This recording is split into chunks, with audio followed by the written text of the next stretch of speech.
नमस्कार दोस्तों। महाराष्ट्र विधानसभा चुनाव के लिए बीजेपी ने 99 उम्मीदवारों की पहली लिस्ट जारी कर दी है। इसमें 89 उम्मीदवार पुराने चेहरे हैं, 10 एससी एसटी के हैं। इसमें सबसे ज्यादा जिस नाम की चर्चा हो रही है उसमें बीजेपी ने पूर्व सीएम अशोक चौहान की बेटी श्री जया को मैदान में उतारा है। श्री जया चौहान को टिकट दिया है। श्री जया चौहान फैमिली की परंपरागत सीट भोकर पर किस्मत आजमाएंगी और मोकर महाराष्ट्र की एक ऐसी सीट है जिस पर अभी तक कभी कमल नहीं खिला, यानी कि बीजेपी कभी वहां जीत नहीं पाई। 2019 के चुनाव में यह सीट अविभाजित शिवसेना की रही थी, मतलब उद्धव ठाकरे की, लेकिन शिवसेना कैंडिडेट तीसरे नंबर पर थी। इस सीट से पूर्व सीएम अशोक चौहान 1,07,000 के अधिक वोटों से जीते थे। अशोक चौहान के बीजेपी में शामिल होने के बाद यह सीट खाली हो गई थी। बीजेपी ने उन्हें राज्यसभा भेज दिया। महाराष्ट्र के कद्दावर सियासी परिवार से आने वाले पूर्व सीएम अशोक चौहान के लिए भोकर की सीट एक गढ़ है। यहाँ पर पूर्व में अगर देखें तो जहां से पूर्व में वो उनके पिता शंकर राव चौहान जीते, इसके बाद भी कांग्रेस और निर्दलीय के अलावा इस सीट पर एक एनसीपी को जीत मिली, लेकिन कभी भी यह सीट बीजेपी की अगुवाई वाले विपक्ष के खेमे में नहीं गई। इस सीट पर अभी पूर्व सीएम अशोक चौहान के पिता शंकर राज चौहान जो मुख्यमंत्री रहे, उनके अलावा अशोक चौहान की पत्नी अमिता चौहान राव जीतकर विधानसभा पहुंच चुकी हैं। अब बेटी श्री जया चौहान ने सियासत में एंट्री ली है। श्री जया पेशे से एडवोकेट हैं, वकील हैं। वे काफी समय से पिता के क्षेत्र में सक्रिय रही है।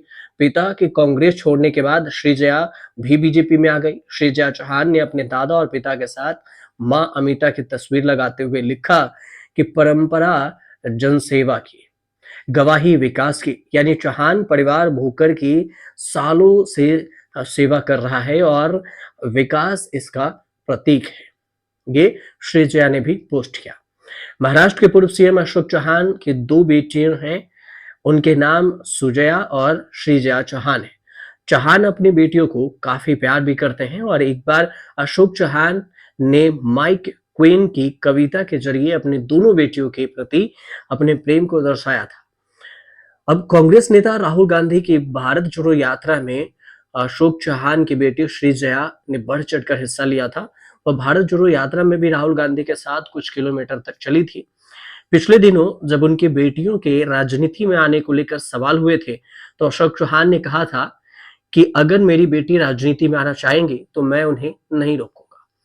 इसके लिए रास्ते खुले हैं, लेकिन चौहान ने यह भी स्पष्ट किया कि मैं उन पर कोई फैसला नहीं थोपूंगा। अशोक चौहान महाराष्ट्र के इकलौते ऐसे नेता हैं जिनके पिता शंकरराज चौहान महाराष्ट्र के 2 बार मुख्यमंत्री रहे। इसके बाद भी वह इस पद तक पहुंचने को उन्हें पहुंचने का मौका मिला इस पद तक। महाराष्ट्र में सिंगल फेज में 20 नवंबर को चुनाव है और 23 नवंबर को वोटिंग होगी, मतलब परिणाम आएंगे। अब इसके बाद ही पता चलेगा कि इंडिया गठबंधन 288 सीटों में से कितना जीत रही है और एमवीए कि वो किस पार्टी को कितनी सीटें आ रही है, एनडीए जो महायुति है उसे कितने सीटें आ रही है, सत्ता पर कौन काबिज हो रहा है।